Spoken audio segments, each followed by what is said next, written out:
Welcome to Building Positive Relationships with Children and Youth in After-School Programs.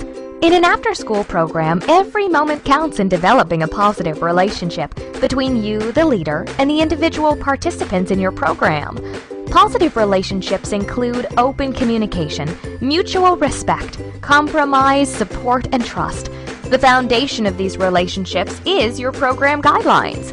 Creating realistic and positive program guidelines as a whole group ensures everyone has a say and that you're all committed to them.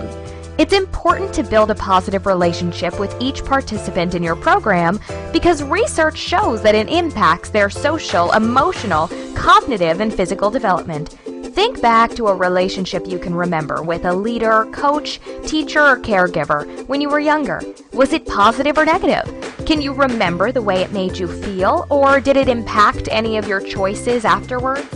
The relationship you build with each participant in your after-school program can leave a lasting impression, which is why building a positive experience is so important. Now, how do we do this? Check out these great tips. Praise and accept differences.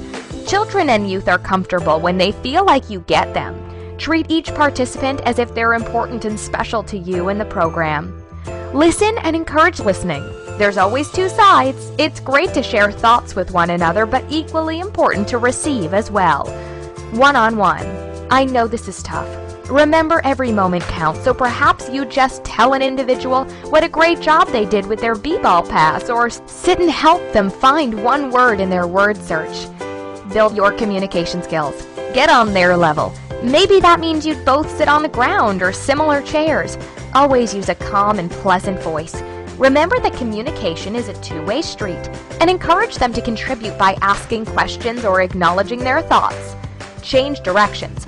If behavior becomes an issue for you or a participant, just move on to something else for a bit, and you can always revisit that situation later when things are more positive. Don't break the trust. Trust is important to everyone, including children and youth. Always be consistent, stick to what you say, and be sensitive. Empathize, don't criticize. Maya Angelou said it well with this quote, "I've learned that people will forget what you said, people will forget what you did, but people will never forget how you made them feel."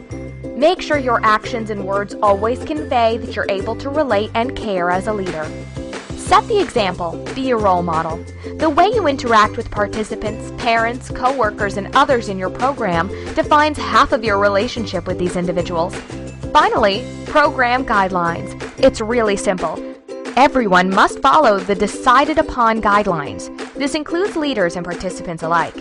These are specific tips, but each relationship will be unique, and you'll need to use your good judgment as an after-school leader to tailor to your experience. Rebecca? Are you okay?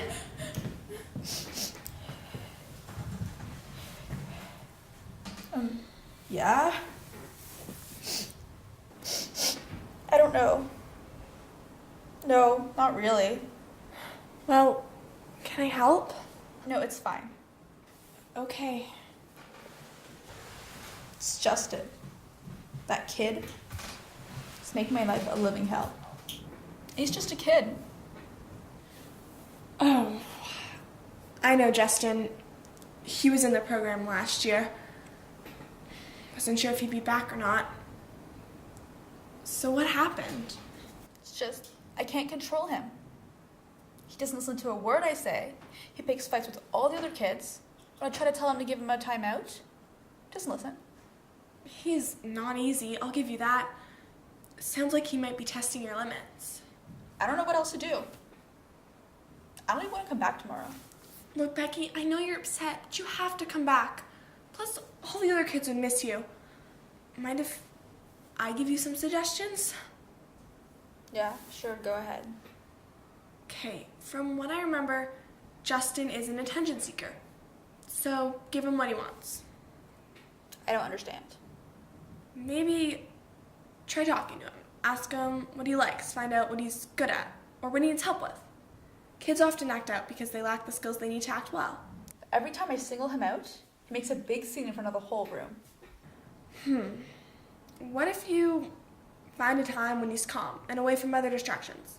and express your concern simply to him, one-on-one without judgment. That way he doesn't feel so embarrassed.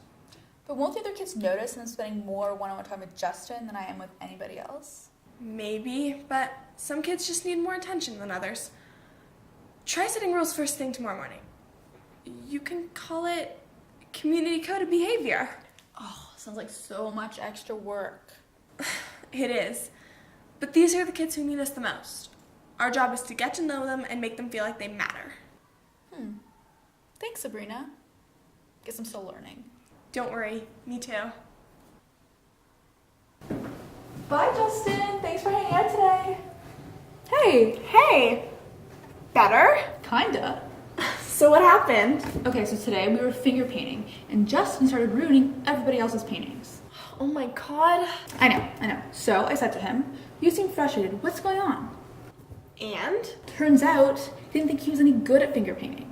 So I sat with him and we painted together. Nice. Yeah, and it turns out we watched the same TV shows too. Cool. So, he's like an angel now? No, but he's way better than he used to be. And I talked about what I could do to make things better for him. That's good. Just be sure not to overdo it and neglect the other kids.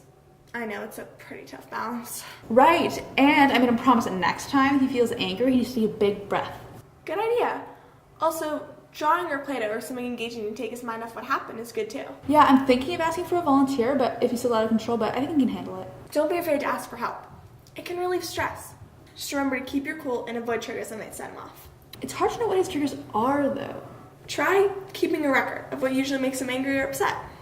I'm not sure whether to give him consequences or to comfort him. You know, sometimes you just have to feel it out, because every kid's different. Thanks for the suggestion, Sabs. No problem, Becky. All right, see you tomorrow? Yeah, for sure.